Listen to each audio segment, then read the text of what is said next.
argued that such suggestions are a trap, and Moscow has yet to make a single concession. On Thursday, Ukraine saw one of its biggest airstrikes by Russia. Meanwhile, Russia says no meeting will happen with Zelensky unless an agenda is agreed upon.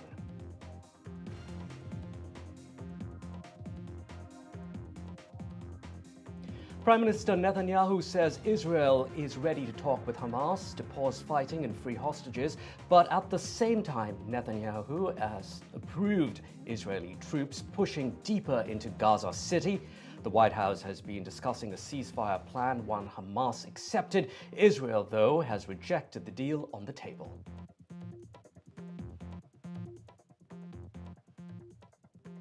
The FBI has searched the Maryland home of John Bolton, President Trump's former national security advisor. It's part of a classified information probe tied to Bolton's 2020 book, where he talked about his time in office under Trump. The Trump administration tried but failed to block the book's release. Bolton, once a White House insider, is now one of Trump's sharpest critics. Net impact on the Americans because of our trade with India. Well, let's think about it. They have higher tariffs, there are Maharaja tariffs, higher non-tariff barriers. We run a massive trade deficit with them, so that hurts American workers, hurts American business. Calling India the Maharaja of tariffs, U.S. President Donald Trump's trade advisor Peter Navarro has accused India of running a profiteering scheme by continuing to import Russian oil. Navarro expects punitive tariffs of 50% on Indian imports to take effect as planned next week.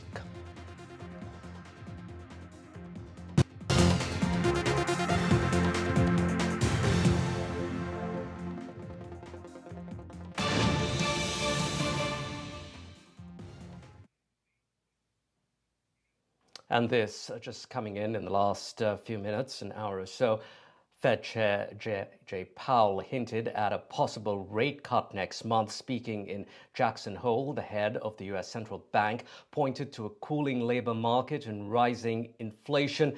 Powell called that mix unusual and said it could push the Fed to act to support growth. He also noted tariffs are still adding costs, but suggested that the impact may be short-lived. The comments come at a crucial moment, remember, for the Fed as the Trump administration launches a fierce campaign against Powell and other Fed officials, insisting the central bank should make drastic rate cuts. In other news now, an Indian-American man is demanding an apology from law enforcement in Georgia after having spent nearly 2 months in jail. Mahendra Patel was accused of kidnapping a 2-year-old in Walmart in March. However, those charges have now been dropped after surveillance video of the incident was obtained. The footage shows Patel interacting briefly with a woman on a mobility scooter. The woman claimed Patel tried to grab her 2-year-old son. Patel says he was merely trying to help the child from falling off the scooter.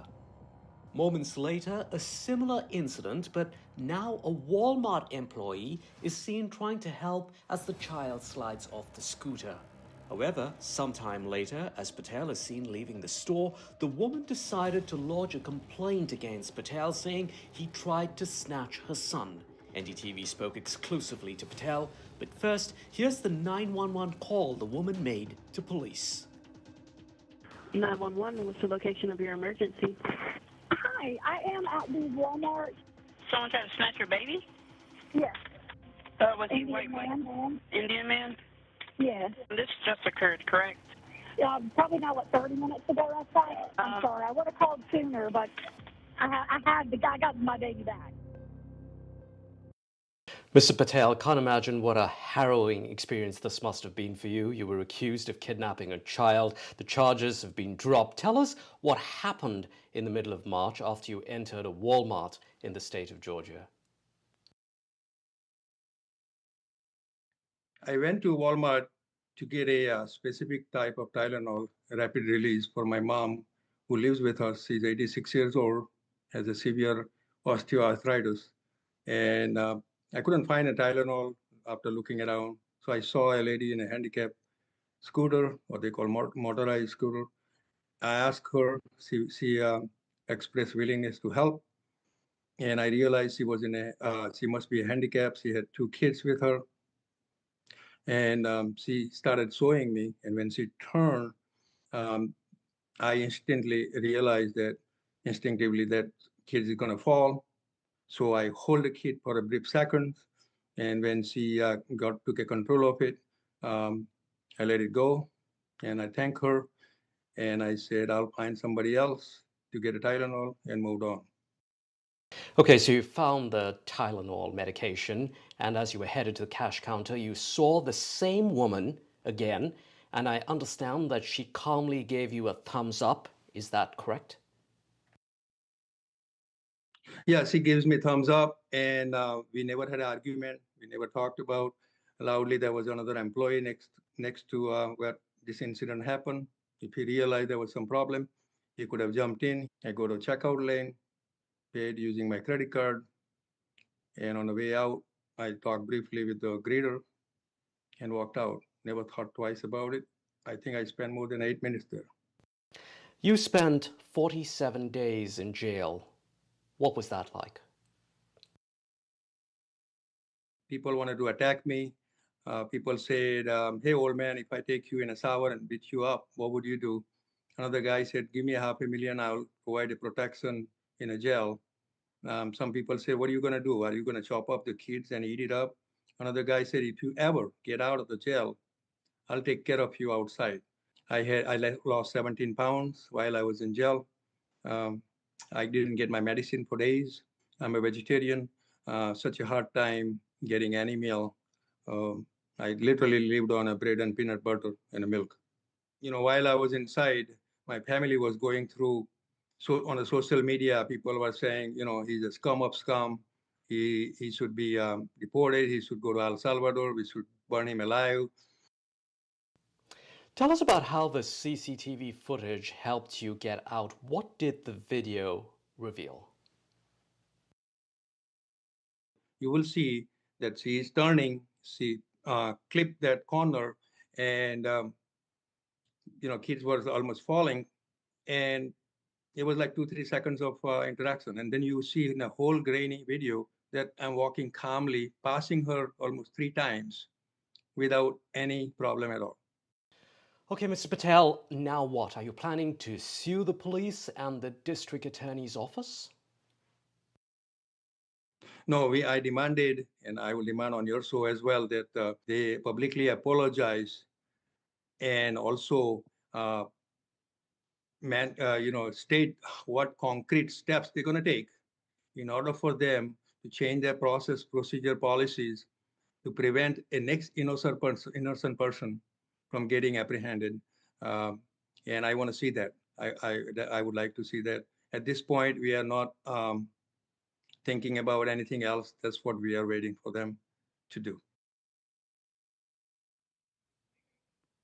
That exclusive interview there with NDTV. Moving on now, uncertainty growing over US President Trump's push for peace between Ukraine and Russia. Moscow's latest statement suggesting Russia is stepping back from accepting any Western security guarantees, something that appeared to be agreeable when Trump and Putin met in Alaska. Ukraine President Volodymyr Zelensky, along with European leaders, met Trump in Washington this week. The Europeans and Trump talked about security guarantees for Kyiv, which would involve sending troops into a post-war Ukraine. The US has ruled out sending any American soldiers, but there's talk of aerial support. But now Russia, though, says any foreign troops in Ukraine would be unacceptable. Meanwhile, President Zelensky said there was no sign that Moscow wanted any sort of talks after Russia carried out one of its biggest strikes on Ukraine Thursday. Russia's foreign minister has said no meeting between Putin and Zelensky will happen until an agenda is agreed upon. Let's take a closer look at this story now. We're joined by former U.S. Ambassador to Ukraine, William Taylor. Thank you very much, Ambassador Taylor, for your time here. Ambassador Taylor, it's been really a dizzying 7 days. First, the Alaska summit with Putin, then the Europeans meeting with Trump. But Looks like things have stalled again because Moscow's massive attack on Ukraine on Thursday. Now, Russia's Foreign Minister Lavrov say no meeting until an agenda is agreed upon. Where are we at? Back to square one? Well, Allister, first of all, no surprises there coming out of Moscow. All the things you just said. I mean, the continued bombardment, brutal, cruel, barbaric bombardment of Ukraine continues at incredible levels. And you continue to see what we have seen over and over and over from Russia stall. It is very clear that the Russians do not want to end this war. It is very clear they don't want a ceasefire. It's very clear they don't want to end the war with an agreement. It's very clear they don't want to sit down to talk with President Zelensky. It's not even clear they want to sit down and talk with President Trump. They want to stall because the Russians think that they can continue to bombard the Ukrainians until they give up. And that's futile, Allister. That is futile. The Ukrainians will not give up. Europeans, you referenced them, they're not giving up.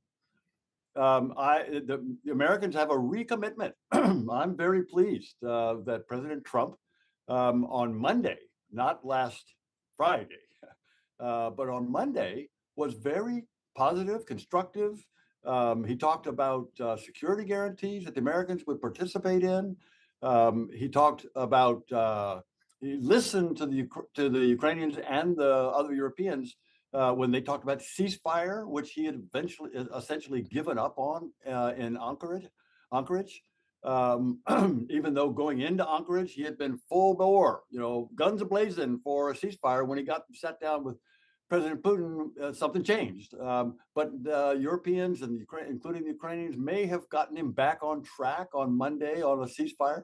So while I agree that the Anchorage discussion was disheartening, and I agree that there's no change in the Russian attitude, continuing to bomb and continuing to stall, there seems to be some positive movement on the Ukrainian, European, American side on security guarantees. And one last thing, Allister, let me just say, it doesn't matter a bit what Lavrov says about security guarantees.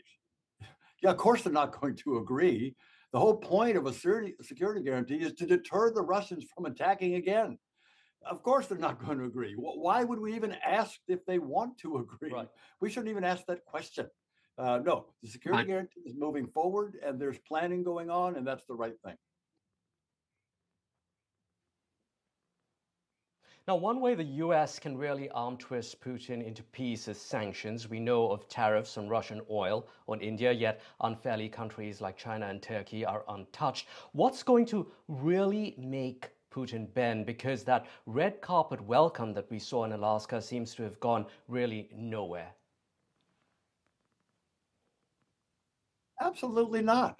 Absolutely not. It is ludicrous for Putin to ask the Ukrainians to give up territory that the Ukrainians have been defending successfully since 2014. Since 2014, the Ukrainians have been defending that area, that exact area that Putin wants the Ukrainians just to give up, just voluntarily hand it over. That is strategic area. That's strategic heights. That's a well-defended, well-prepared, defensively prepared area that has kept the Russians at bay for, well, I keep track, just on this one, 1,276 days, but really going back to 2014, the Russians have tried to take that, and the Ukrainians have been defending it courageously and effectively, and they're not going to give it up. And it's ludicrous for Putin to ask them to give it up. No, I think the Europeans are exactly right. Yes, indeed, Ambassador Taylor, what can really make Putin bend? Because clearly what happened last week in Alaska seems to have gone nowhere.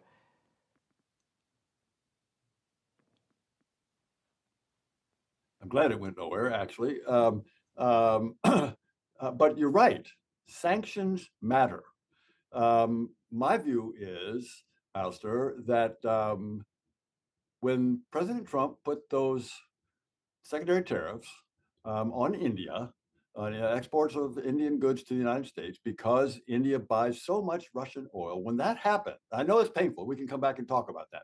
And you make the point that it's inconsistent because he didn't do it on other nations. All true, all true.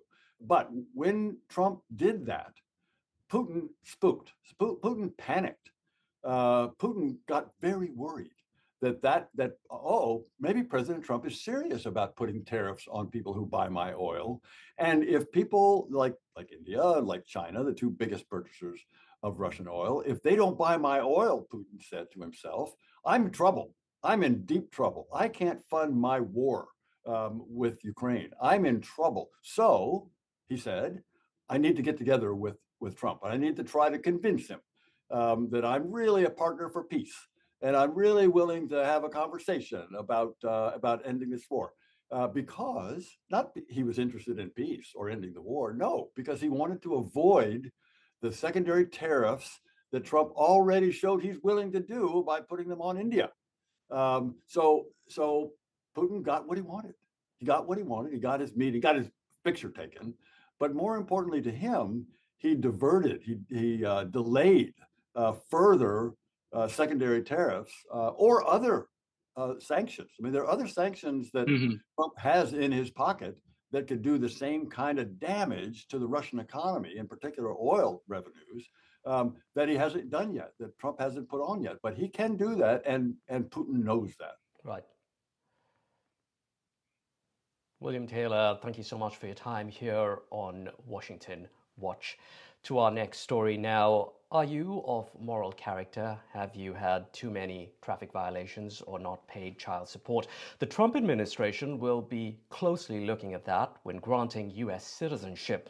Here's what you need to know. Evaluating an applicant's moral character is not new. It's just that there will now be even greater emphasis on it. No longer is just absence of misconduct enough.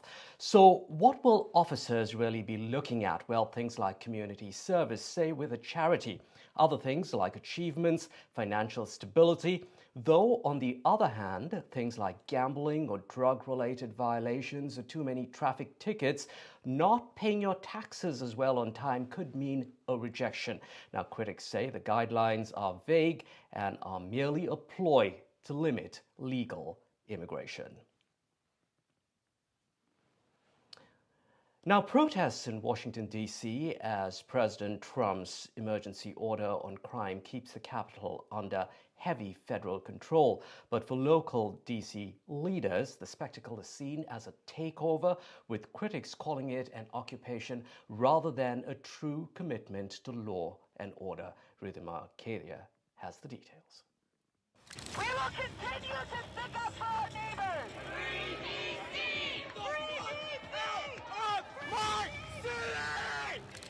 The streets of Washington echo with anger. Protesters chanting "Free DC," facing off against troops, armored vehicles, and federal agents. The idea that he's targeting us and persecuting us feels wrong to me.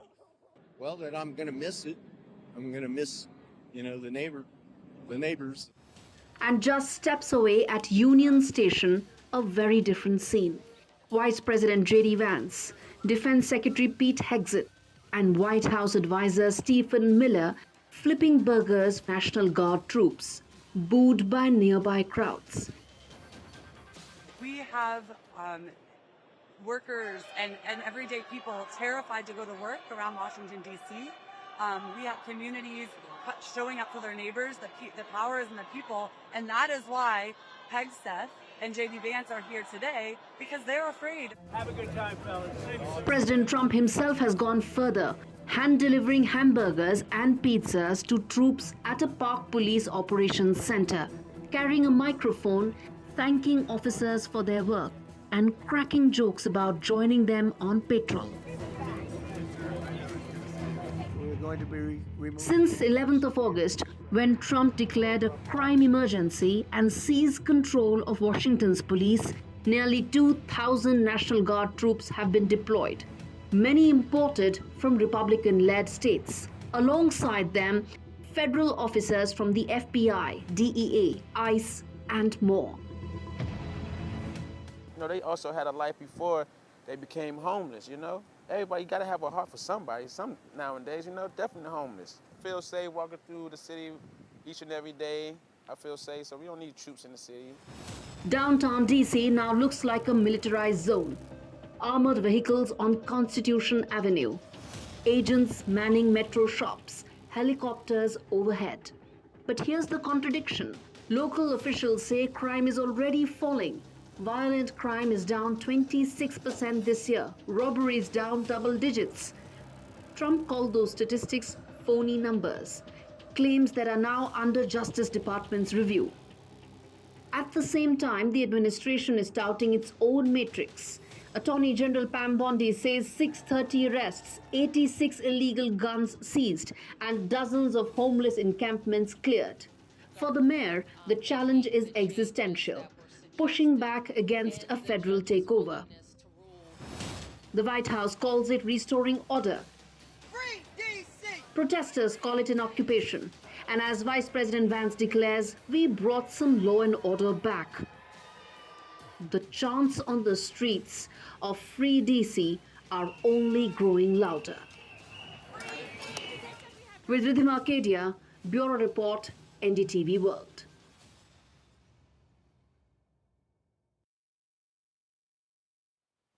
At a time when the Trump administration is clamping down on homeless camps in D.C., 50 minutes away in Virginia is an Indian woman helping the less fortunate. Here's that report.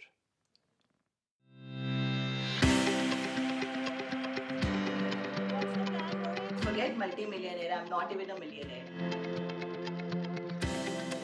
I'm Nupur Punjabi. I sold my IT staffing business to start a non-profit kitchen here in Virginia, US. The name of the kitchen, Anna Sudha. Anna means food and Sudha means nectar of love. So the mission is to spread love through food.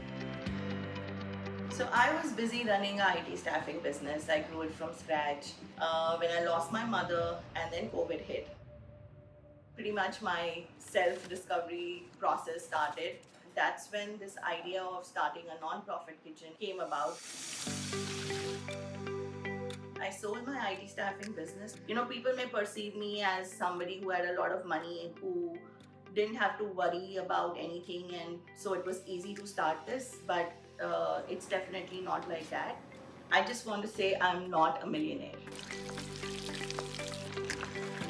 So homelessness is a reality here in the US. We are donating 6,500 meals a month to different shelters.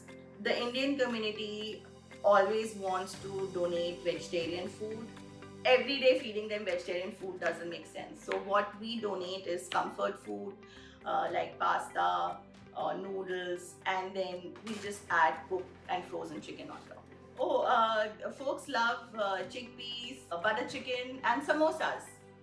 This is one of my favorite Indian foods.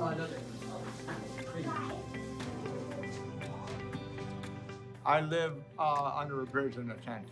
This place has helped me to survive over the last few months. You know, they served all different dishes, but I love the dishes from India. We have today a team of 300 volunteers, so it's just become a whole volunteer movement. Truly so gratifying to be able to work with different people and all come together for a community cause. When we go to shelters to drop off food, they know they're expecting our food.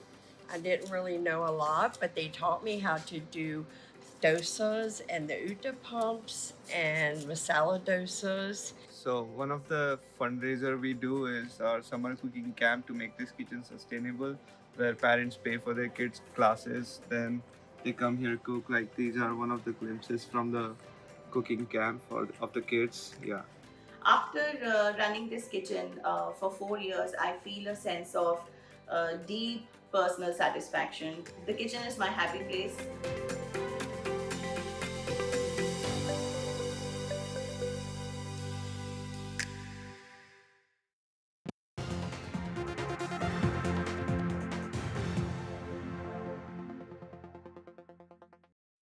No child should suffer the torture of trachoma. but so many are in pain right now. Nananga's lashes have turned inwards. They rip and tear away at his eyes. Pomelo's sight could be gone forever. He's just 3 years old. Kofanga screams for his mother. His eyes are so infected that he can't even see her. For so many children in the world's poorest countries, trachoma is torture. It's a painful infection often spread by flies, and it's destroying children's eyesight. But it could be stopped if you help today. By calling 0800 038 4926 and giving £1 a week to Sightsavers, you can help make sure children get the treatment they desperately need. You'll help us bring them the medicines and the care that can treat infections. And that means you'll be helping to save children from the torture of trachoma and a life of blindness. Please help us reach them. Call 0800 038 4926. Text C13 to 82727 or go online and give just £1 a week now. Because we need you to help save the sight of children like Nananga. We need you to help save them from the torture of trachoma. With II's low flat pension fees, you could retire with more. Really? Open an interactive investor personal pension today. When I woke up, they said, Allister, you've got leukemia. We found out that the chemo wasn't working. Cancer is still the biggest killer of children in the UK, but innovative new treatments could help beat cancer for more children like Allister. I'm cancer-free now. Text, call or search to give £3 a month and help build a new children's cancer centre at Great Ormond Street Hospital. So together, we can save more lives. It feels good knowing that your future's in hand. Evlo can offer you a loan from £1,000 to £15,000, whether it's for home improvements or for some of life's big moments. Evlo looks beyond your credit score and always takes a case-by-case approach. Visit evlo.co.uk to get your conditional decision in minutes. For such gentle souls, working donkeys in the Middle East lead terribly hard lives. For such trusting animals, donkeys are too often abused and exploited. These sensitive, loyal animals often suffer the cruelest pain. And now, conflicts in the Middle East have seen donkeys terribly injured, malnourished, and in desperate need of care. The cost of medications has soared, but there is something you can do. Please call Safe Haven for Donkeys on 0800 144 5802 or go online and give a life-saving gift of just £2 a month. Safe Haven for Donkeys is dedicated to transforming lives in Gaza, the West Bank, Israel, and Egypt. Your gift means our mobile vet clinics can provide emergency treatment for injured donkeys. We heal wounds and ensure donkeys aren't suffering. We also work with local communities, helping them to look after and cherish their donkeys. You'll help us make sure there's always a place at our sanctuaries for abandoned or injured donkeys who have nowhere else to turn. Please call 0800 144 5802, text SAFE4 to 84902, go online or scan the QR code and give just £2 a month. Help save a donkey's life today. When facts are fragmented, we put the pieces together. Where power collides with truth, we are there. Behind me is that massive security arrangements that are in place. Behind fractured boundaries, we clear the fog of war. Friday evening, lots lined up over the next 60 minutes with me, Veera Raghav, including our special focus on the constitutional amendment bill to remove jailed politicians from office, and also the Dharmasthala controversy in Karnataka and the political face-off over it. But first up, to that sharp national face-off over the 130th constitutional amendment bill, which, if passed in its present form by Parliament, would mean that a minister, chief minister, or even the Prime Minister have to vacate office if they're in custody for 30 days or more in a crime that could be punishable with 5 years of imprisonment or more. Several arguments around that bill. Prime Minister Modi and Home Minister Amit Shah kept up their offensive on the opposition in defending the bill today, The opposition had torn copies of the bill, remember, and said that it will only give the government more powers to target opposition leaders, foist cases on them, and effect political changes in opposition-ruled states. If the Prime Minister took on the opposition at a rally in Bihar, the Home Minister targeted Arvind Kejriwal and also the DMK in Tamil Nadu for holding on to office even while in jail and forcing the government to bring in the legislation. Listen in. NDA सरकार भ्रष्टाचार के खिलाफ एक ऐसा कानून लाई है जिसके दायरे में देश का प्रधानमंत्री भी है। जब ये कानून बन जाएगा तो प्रधानमंत्री हो या मुख्यमंत्री या फिर कोई भी मंत्री, उसे गिरफ्तारी के 30 दिन के अंदर जमानत लेनी होगी और अगर जमानत नहीं मिली तो 31वें दिन उसे कुर्सी छोड़नी पड़ेगी। दिल्ली में एक घटना हुई इसके पहले, कई सारे मुख्यमंत्री मंत्री जेल में गए, सबने इस्तीफा दे दिया है जेल में जाने से पहले। अब एक घटना हुई कि दिल्ली के मुख्यमंत्री जेल में जाने के बाद जेल से सरकार चलाते थे, तो संविधान बदलना चाहिए या नहीं बदलना चाहिए? और अब तक बीजेपी की भी सरकार रही, हमने नहीं बदला क्योंकि ऐसी जरूरत नहीं पड़ी थी। अगर केजरीवाल जी इस्तीफा दे देते तो आज भी न बदलते। मगर मैं मानता हूं कि लोकतंत्र के अंदर नैतिकता का स्तर टिकाने की जिम्मेदारी पक्ष और विपक्ष दोनों की। Well, there are compelling arguments that have been made by both sides, but I spoke a short while ago to eminent jurist Harish Salve on this bill. Let's listen in.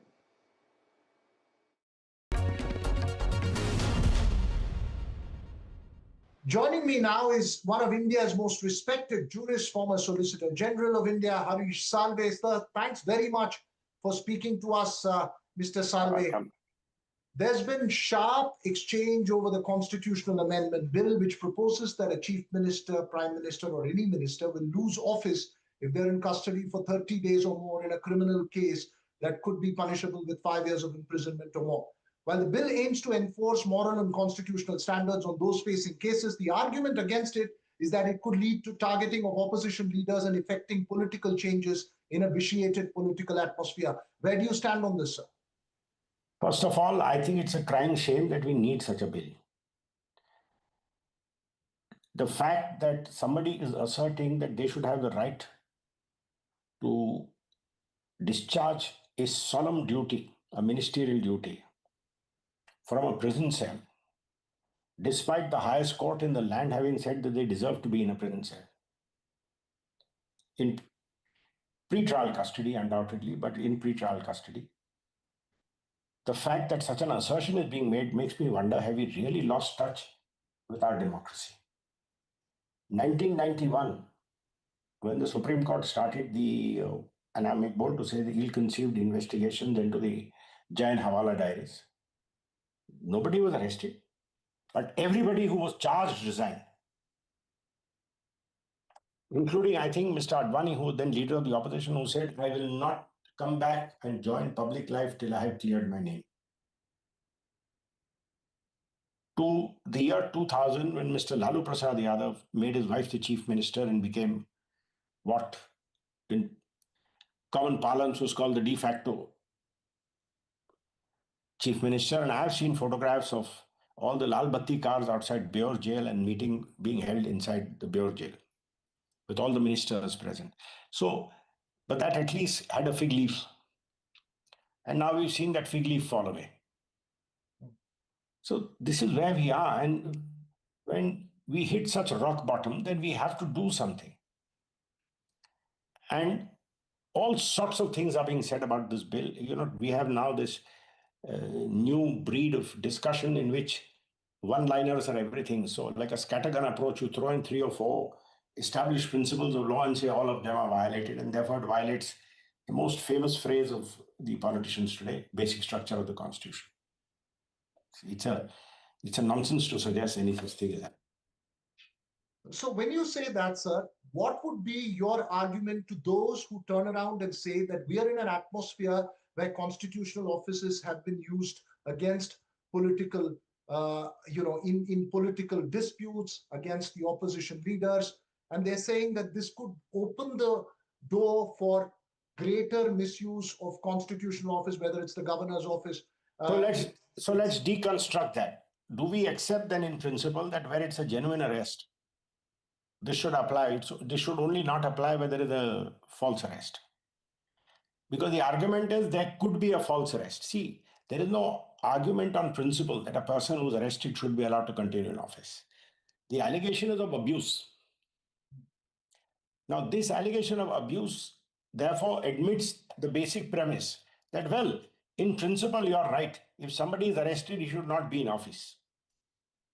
But if it is a false arrest, taking him away from office is wrong. Who decides whether it's a false arrest or not? You can't be self-certifying this. So our constitution leaves it to the judiciary. And our Supreme Court has entertained bail petitions by all these eminent people in public life who have been charged by the government. And the Supreme Court has said, on the facts of the case, sorry, you are not entitled to come out. So if it is a false case, either you say it's a vote of no confidence against our judiciary.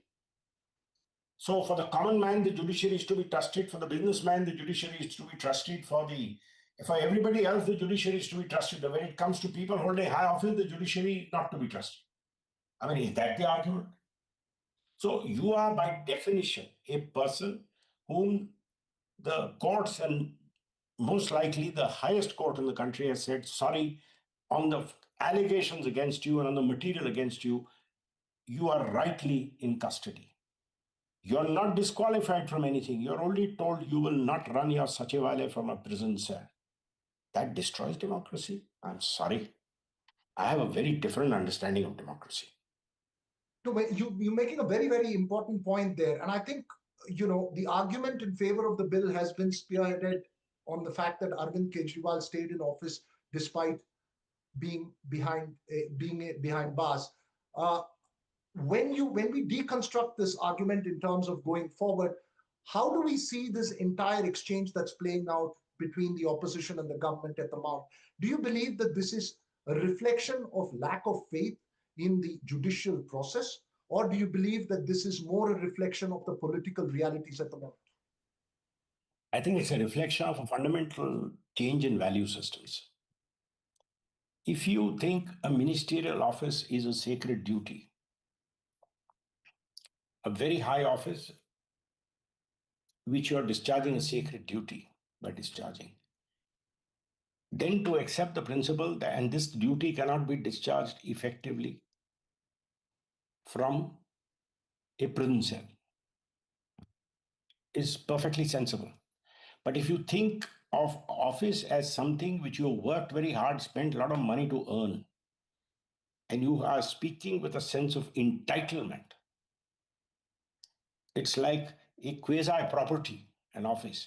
Then you say, merely on my arrest am I to lose my property? I'm sorry, I think that's the real mindset. And let us not be deceived by all the smoke around, the will of the voter and the public will. I do not think the Indian voter has ever voted for a system in which a person who has committed a serious offense would be allowed to be a minister. No system ever countenances this. No if you do research, I doubt if you will find a single instance of a prime minister or somebody or a head of government or a senior person holding office has been running his office from a jail cell. There's something which has gone seriously wrong. We should never have needed this law. Current events tell you maybe you need this law because this mindset has changed. Sir, you're a very, very respected voice. And I know a very senior lawyer who once told me that when Mr. Salve speaks, everybody else listens. You have friends across the aisle. There are legal jurists on either side of the aisle. What would you like to tell those who are fiercely opposing this bill as one that could take away their rights? And, some even described it as a punishment without a trial. as far as a political office is concerned. What would your message be? See, that is why I have a rule which I follow. If I'm appearing in a case, I never make public comment. If I had accepted a brief to challenge this law, I would have said all sorts of things against this law in a court of law. I would have thought of all the nice points which I can say. But if I'm speaking on your channel, it only means I have no engagement with this law. I'm viewing it as a citizen of India and as a person who's a student of law. If you have political or legal compulsions, those who are in public life and also lawyers, I can understand their arguments, and I've put on the various interviews which I've had today on this issue. I've put my views across. You may agree, you may disagree. I'm not an intellectual czar who feels my view is the only view. But these are my points. My points are presumption of innocence has nothing to do with this. Presumption of innocence is the legal principle in which the prosecution has to bring home your guilt unless when you are innocent until the prosecution brings home your guilt. But that doesn't mean there can't be pre-trial arrest. Arrest, whether it is post-conviction or pre-conviction, an arrest takes away your most precious right, the freedom. Your liberties are taken away. And the liberties of Indian citizens are taken away, not people in high public office. Everybody, as an Indian citizen, has the same right to liberty, whether you live in a mud hut somewhere or whether you live in a palace. You have the same right to liberty, and it is as precious. This is not a debate about personal liberties. This is not a debate about why the courts have drifted away from the old adage, bail not jail. Bail is the rule, jail is the exception. Let's have a debate on that. Let's have a debate on what's wrong with the PMLA law. Let's have a debate on what's wrong in the Supreme Court judgment in Vijay Madan Lal. But that's a separate debate, because I think it is equally wrong to arrest a businessman and subject him to that law. So you are not a privileged class. This is the trouble. You now think of yourself as a privileged class. So let's not conflate the debate about the ED and the PMLA with the debate on whether you should be allowed to run your office from jail. What about a man arrested for murder? What about a man arrested for a rape, for kidnapping, for extortion? If such a, or owning an illegal weapon in a sensitive area, 5 years plus, that's a serious offense. And if you are prima facie denied bail by a court, ED has no role to play. Should you be allowed to continue in office? So what we have is, we have ED who's grabbing front page news because they're arresting prominent people. And then layered on top is an argument that because ED has been arresting people in public life, therefore it's political opportunism. And do you think our Supreme Court of India is so naive that it will not see through a false case from a true one? So is this a vote of no confidence against the Supreme Court? So you're technically saying, if I may put it in a nutshell, two wrongs don't make a right. Keep this differently. This is about a person with an elected office being allowed to run that office, which is a constitutional responsibility to the people, from a jail cell. And that's not acceptable. I just have one final question to you, sir. When we see this debate, and I ask you this, while you have distinguished between the clear points in this case vis-a-vis the other cases that are there, do you see this as a larger reflection of a larger vitiated atmosphere where the ruling forces and the opposition are not able to bridge their divide, and there is an absolute atmosphere of distrust? Well, let's be very clear, and I don't, unfortunately, I see this, or rather, it is heartening to see that this is not only in India. We see this happening across the Atlantic also. You've seen the kind of things which are happening where legislators are sought to be arrested because they want to abstain from voting on a bill, etc. So this kind of trouble of breakdown of a dialogue is unfortunate in India. I don't like making political comments because I don't understand politics. My political comments are very biased and based on my own personal prejudices. So that's why I never get into an arena of public debate. But yes, it is sad that we have reached such a high level of divide, and the vocabulary of this dialogue has become so acerbic. But that's a sign of the times, I suppose. That's a sign of the times, you say, sir. May I just persist and ask you one final question? Does it make you feel sad that a politician would turn around and say, no, I don't want to vacate an office despite having a case of being behind bars, or want to fight for the right to stay there in office? As an Indian, it makes me really wonder. My grandfather went to jail, fought the British, and then joined the Constituent Assembly and framed this constitution. We have worked all our life as students of constitutional law in the court. The fact that you even hear such an argument saddens me. Right. Thanks very much there, Mr. Harish Salve, for putting those points across. You're making a very, very strong and nuanced point, both in terms of law and in terms of moral values as far as this bill is concerned. But of course, the opposition has its own concerns in terms of political victimization. But thanks very much, Mr. Harish Salve, for speaking to us here. Well, that's Mr. Salve's arguments. Joining us this evening, Nigat Abbas of the Congress, R.P. Singh of the BJP, senior journalist and NDTV's Jayanta Ghoshal, and Professor Sajjan Kumar, who follows Bihar very closely. I want to begin with you, Nigat Abbas. You heard Harish Salve there. The argument being made is that the misuse of PMLA and ED are one issue. But this bill is about a politician holding on to office while in jail. It's both morally and constitutionally untenable, many would argue. Why are you against the bill? You know, since our childhood, first of all, good evening to all our viewers, but since our childhood, we've heard one thing, that the rule of law is you're innocent until proven guilty.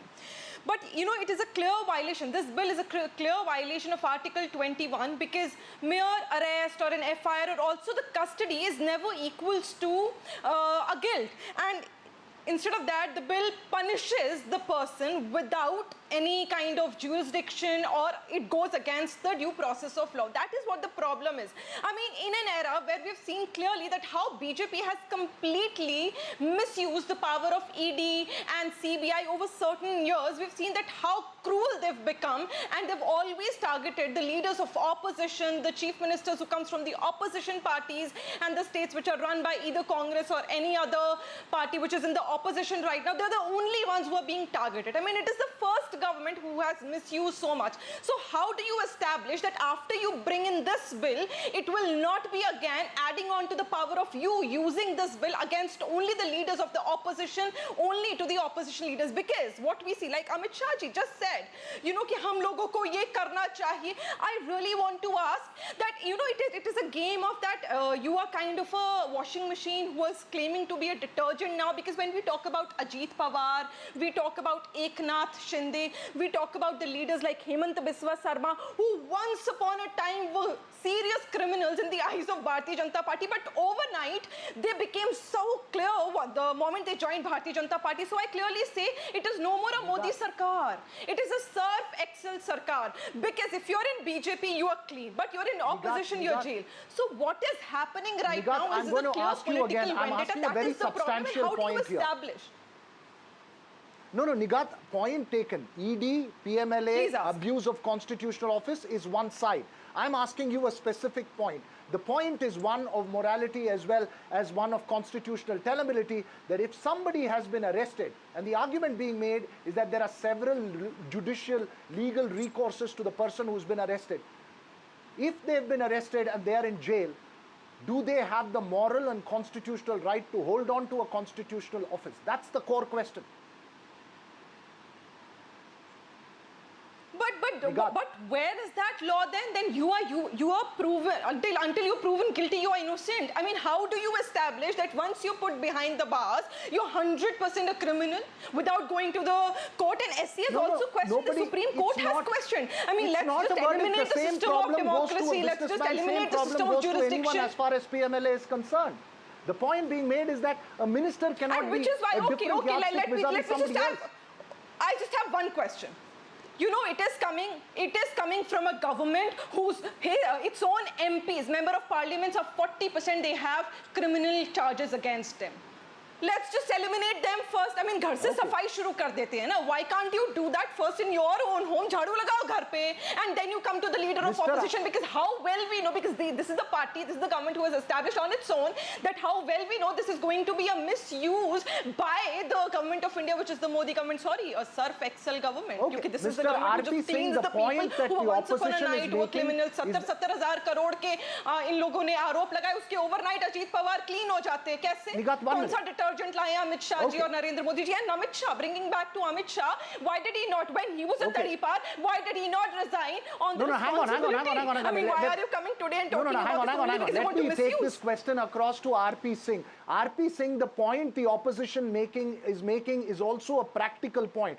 They are saying that this government has misused Enforcement Directorate and other agencies to foist cases on opposition leaders, and hence will use this bill to destabilize elected democratic governments of opposition parties. How do you respond? First, good evening to all your viewers and my co-panelists, and especially to Nigat. I'll appreciate Nigat will now hear patiently. I heard her patiently and never intervened in between. Nigat, you raised certain questions and very printed and very important questions. Let me take up those and then I'll come to your other points also. Talking about the ED and PMLA being misused. ED and PMLA is not above court. And if I rightly remember, Supreme Court in recent one of this observation or decision also said that bail is the first right even in ED case, not the jail. So, but issue is between morality and power. I'll name 3 people, you'll understand which. Al-Qaeda Advani resigned the moment he was accused of a case, and he didn't take any public office till the time he was acquitted out of this. Badrullah Khurana ji, Amit Shah ji. They never took any public office till the time there were questions on them. But the moment they were acquitted, they came back to the power, or they again took the public office. But again, if someone wants to run a government from jail, I mean, that's what has happened. A chief minister was running a government from the jail, and Congress party was supporting the chief minister, saying, no, he can run a government from the jail. How is it possible? A parallel was him. R.P. Singh. No, I will ask you a subsequent question to it. The argument of the opposition is that the Enforcement Directorate and central agencies have never been misused at this scale. The way opposition leaders have been foisted with cases, it does put a danger to democratically elected governments. Mr. Rahul Gandhi is facing the charges and is out on bail. When did the case started? It never started in our time. Lalu Yadav ji stayed in jail. It was not us who sent him behind jail. It was only the UPA period when it happened. Kani Mozi, D. Raja. Did we send them to jail? I mean, issue is, there's a court. There is rule of law. And then anyone can get a bail. Anyone who is innocent can always get a bail within 100 days. And let's not see with the only political dimension, because that a leader who is the leader of the political party and a chief minister, he wants to operate from jail, although let the administration suffer. Now, give me another second. I'll add 2 more names, and that will be another dimension to this. Amrit Pal Singh shall be in jail and should be in parliament. Engineer Rashid should be in jail and should be attending parliament. Tell me that. Both are in cases which are cases raising war against the nation. Nigat, just very quick response. We need to trust the judicial system before I go to Jayanta Ghoshal. No, I just want to ask one question. My question is very simple. Are we still living in a democracy, or we are in an anarchy? Because I want to understand who gives the opportunity and the right to this sitting government, Modi government, to display the people's mandate just because the chief minister is put behind the bar without any judicial practice, without any law, without any due process of law. I just want to ask one question. I mean, you can't overnight just displace the people's mandate, put the constitution, put the democracy in one sort of deleted folder. I respect you. You're a very fiery orator, but I'll appreciate. Name one case where it didn't happen without the judicial scrutiny. I mean, immediately, and then I'm giving you case. Hemant Soren got a bail, and he became the chief minister later on. Mr. Kejriwal got a bail. Give me a second. Allow me to complete. Can I just ask one question? Can I complete? Go ahead, please? very quickly. So, Mr. Kejriwal came out on a bail with certain conditions that he can't be part of any government meeting, he can't go to the office, he can't see the files. And he was left with no other option than to resign. But even then, that lady said, my seat next to me, she placed a seat next to her and said, this is Arvind Kejriwal's seat. And this is shame on the nation in Indian democracy. All right, you're making Jayanta Ghoshal. Let me come to you now. There are two questions here. One minute, Nigat. I'll come back to you at the end. Jayanta Ghoshal, there are two issues here. One is the abuse of forces and foisting of cases. The other is the issue of governing or holding a constitutional office from jail. So there are constitutional, moral issues as well as practical political issues. How do we reconcile the three? Number one, when Mr. Amit Shah resigned in 2010, I found Congress was victorious on that day, and Congress said that Amit Shah did the right thing. Congress didn't say on that day that it is not needed and Amit Shah can run Home Ministry of Gujarat from jail. So if you do politics, because I don't want to discuss, I'm not a representative of any political party, and I want to say only one thing, that government has majority. They have tried to introduce the bill. If you have any objection, you can discuss. And it is going to the select committee, standing committee. That is the standard practice. Earlier in Congress regime, I was a reporter. Last 40 years I'm covering. There was no necessity to send the bill to the parliamentary committee. Through voice vote also with your majority, you can pass the bill. That Mr. Modi's government didn't. So you have the scope for discussion, dialogue, everything. And what opposition parties they are doing, they have some apprehension. And they are raising the issue. Fair enough. You can talk, you can discuss, but if you want to destabilize the government and if you can make the issue, Manmohan Singh issued a statement. I was there in that press conference. Manmohan Singh said that I don't like the charge-sheeted minister in my cabinet. And that time it was hangama. You just remember what happened on that day. I was, and he said in abroad, I was accompanying journalists. And Manmohan Singh, after was forced to make A. Raja resign. Yeah. So these are the issues. So when CBI is in Congress regime, Indian media we used to write Congress Bureau of Investigation. So now BJP is in power and Congress is making allegations. So I think that what Amit Shah again and again saying, that the question of morality and the constitutional responsibility also should be included in the legislation. In the legislation, you can include in future. Today BJP is in power.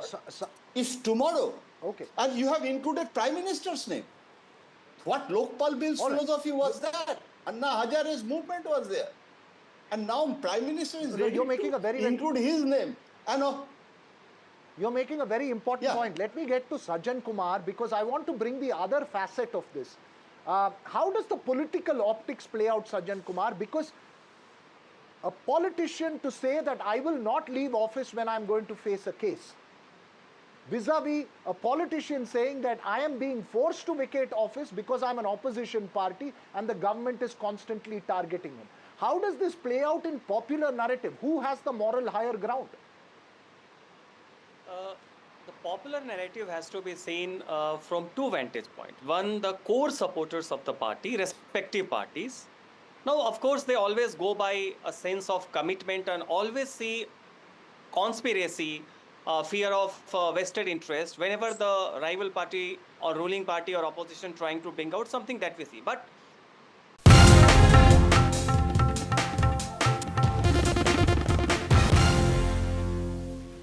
How was roaming in Italy? Oh, stunning. Didn't cost me a penny. New fella paid? No, hun. Labara. No roaming fees. Labara, the smarter mobile network. Now, here's a big offer worth checking out. In People's Postcode Lottery's October draws, there's a share of £23.2 million to be won. And to celebrate our brand new TV game show, Win Win, we're offering new players the first month free when you sign up. For your first month's free entry, sign up before midnight on the 30th of September. A share of £23.2 million could be yours, but only if your door is in the draw. When you love donkeys as much as I do, it's really hard to believe that anyone could hurt them. But so many in the UK are suffering right now. Donkeys like Timmy and Tommy. We found them imprisoned in filthy conditions, desperately underweight and in terrible pain. And Echo, he had been abandoned and left with overgrown, twisted hooves. Every step he took was agony. He couldn't have survived like this much longer. Donkeys are such beautiful, sensitive animals, and it's so wrong knowing that they're still being mistreated in our country today. If you care about what happens to our precious donkeys, please, will you do something to help protect them? You can by calling 0800 035 7805 and giving £2 a month to the Donkey Sanctuary. When you do, you'll help a welfare advisor like Sally rescue donkeys and bring them to safety. You'll help us treat the sick, heal the injured, and give them all the love they need. It's amazing to see donkeys finally have the happy lives they so deserve. So please, help us keep our donkeys safe from harm. Call 0800 035 7805 or text Rescue 6 to 78866 and give £2 a month to the Donkey Sanctuary. Because so many donkeys like Timmy and Tommy are cruelly suffering. Please help us protect them right now. It feels good knowing that your future's in hand. Evlo can offer you a loan from £1,000 to £15,000. Get your conditional decision in minutes. We know that living with diabetes can make daily life a challenge, and we're here to help. I felt very low with the diagnosis and very lonely as well and embarrassed. I think people don't necessarily realise the impact that being diabetic can have on you and the amount of extra decisions you have to make a day through carb counting every single thing you eat. If you're struggling with the everyday challenges diabetes can bring, become a Diabetes UK member today. Receive this informative welcome pack and Balance magazine. Balance magazine has been very good in giving me tips to manage my diabetes on a day-to-day basis. One of the things I was recommended to do was exercise. What motivated me was my love of dance, and I got that back. Join a community that really understands. Call 0800 035 7605 or go online to become a member for just £3 a month. With Post Office Over 50s life cover, enjoy peace of mind knowing your family will receive a guaranteed payout when you're gone.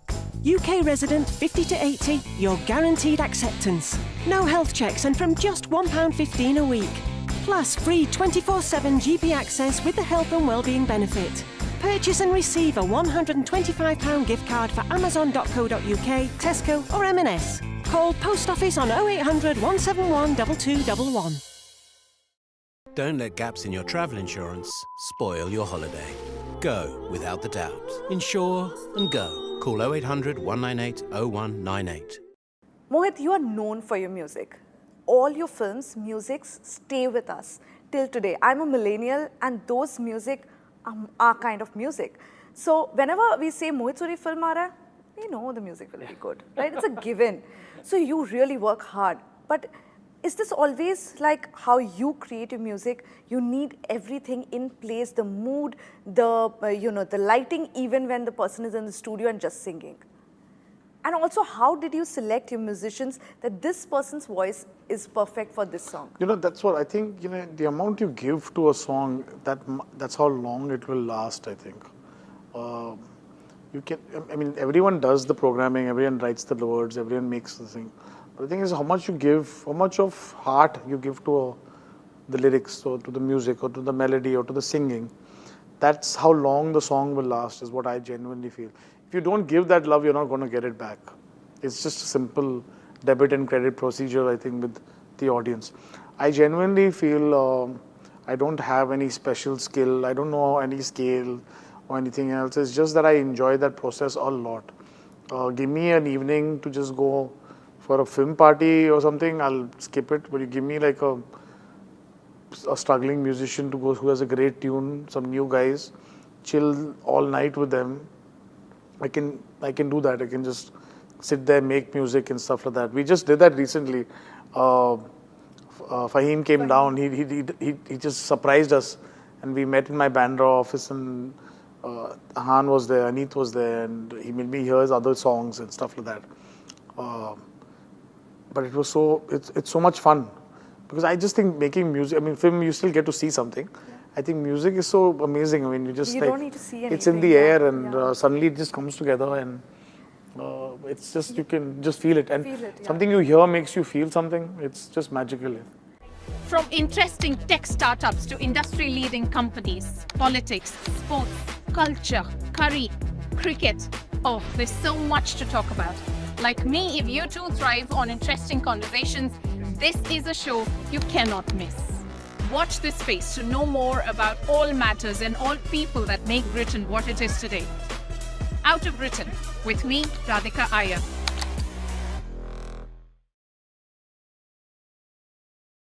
Rajasthan is history, culture, and much more. And I have been reporting on all things royal for more than 25 years. The colors, the culture, and the complexities of the Northeast is different from the rest of the country. I have been bringing the Northeast closer to the capital for over 15 years. Madhya Pradesh is the heart of India, and I have been capturing its every beat for over 10 years, covering the corridors of power, what is said, what is left unsaid, and what it actually means for you and me. I have it all covered. Kashmir is often called paradise on earth, a region that has been in a state of flux from conflict to India's crowning glory. I have been reporting and decoding Jammu and Kashmir for last 3 decades.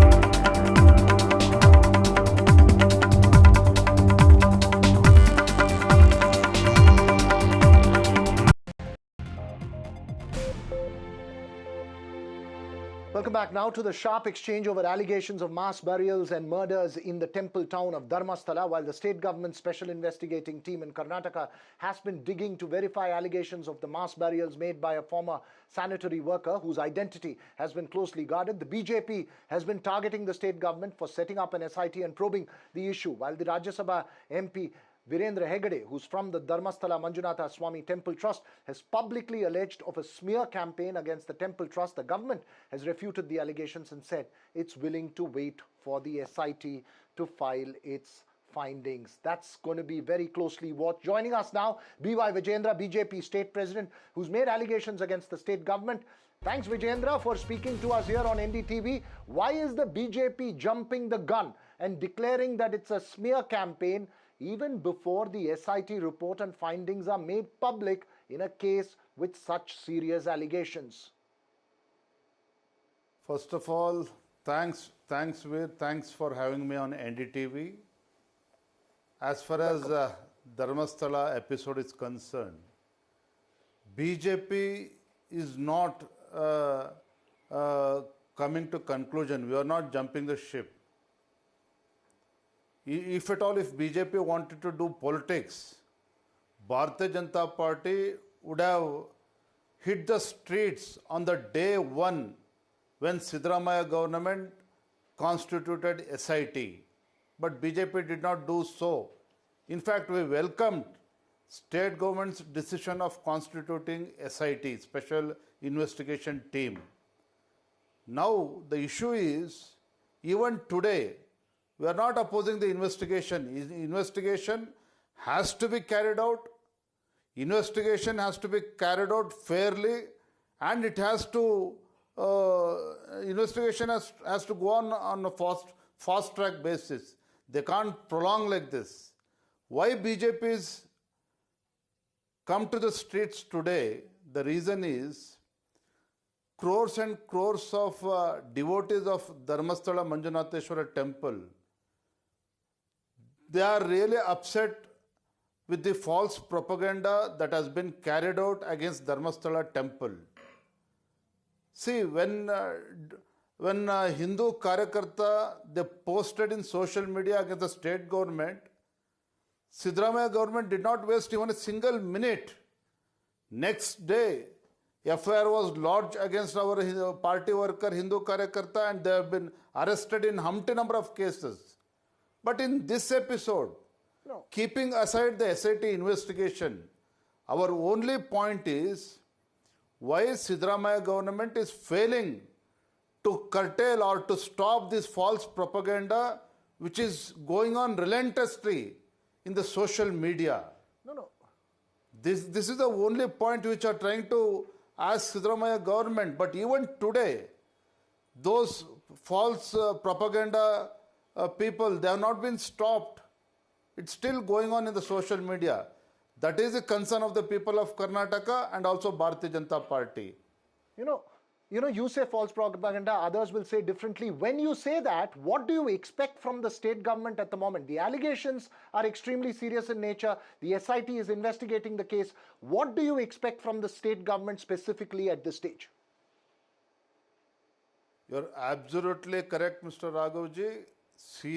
Allegations are very serious. The people of Karnataka wants truth should come out.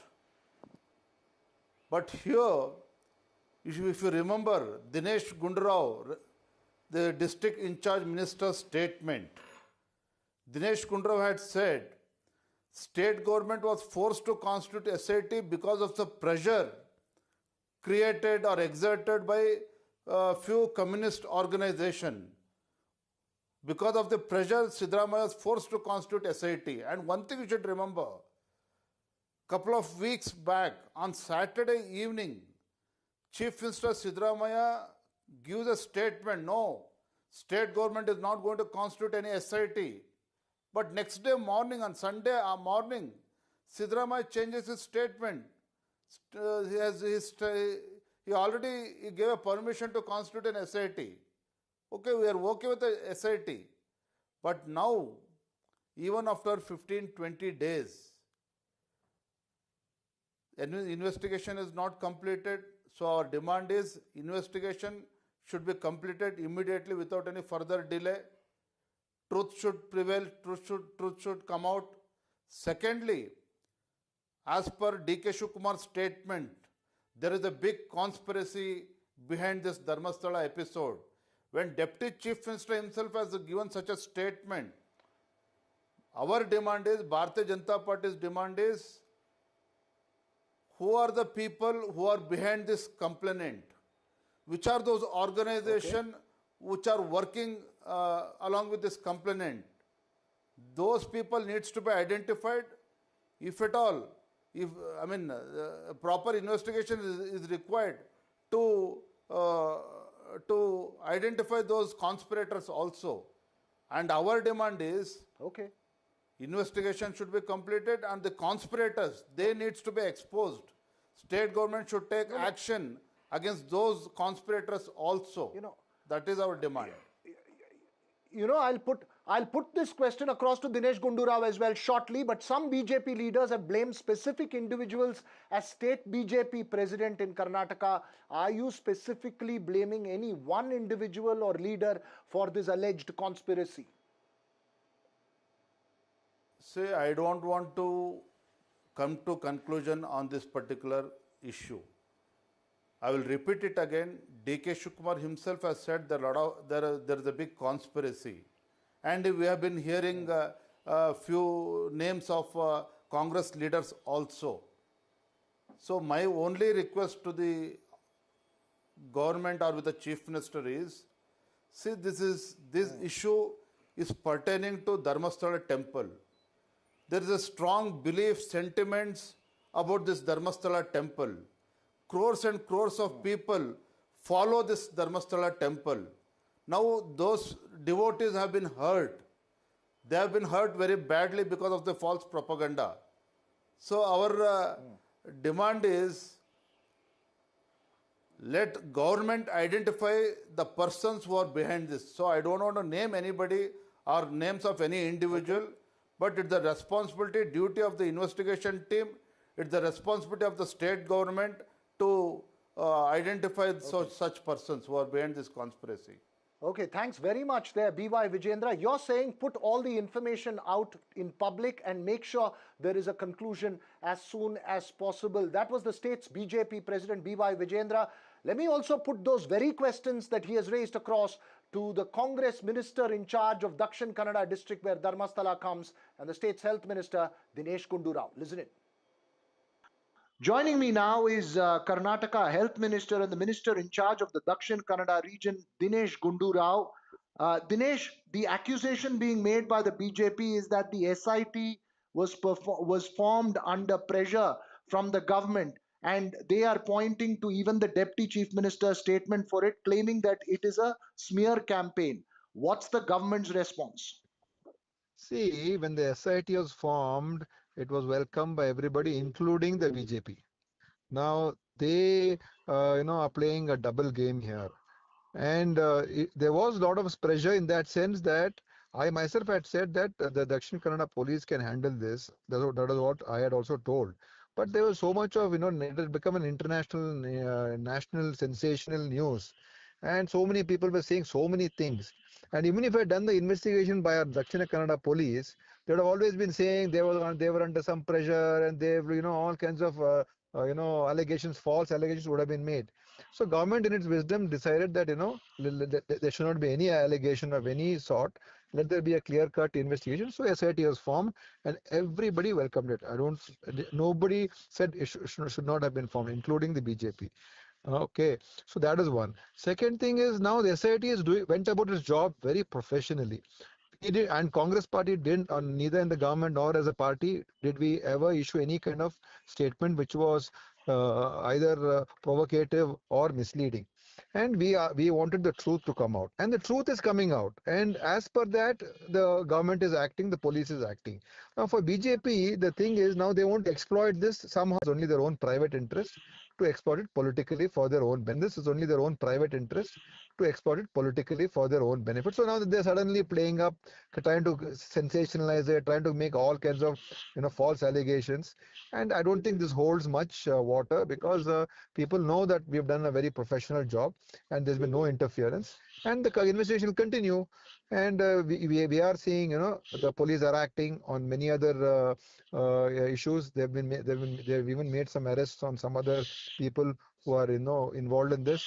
So I think this BJP's usual ploy of using religion to because they have no other issue, they always use religion as the ultimate card, whether it's Prime Minister Modi or anybody. This is the card they always play, the communal card. Right.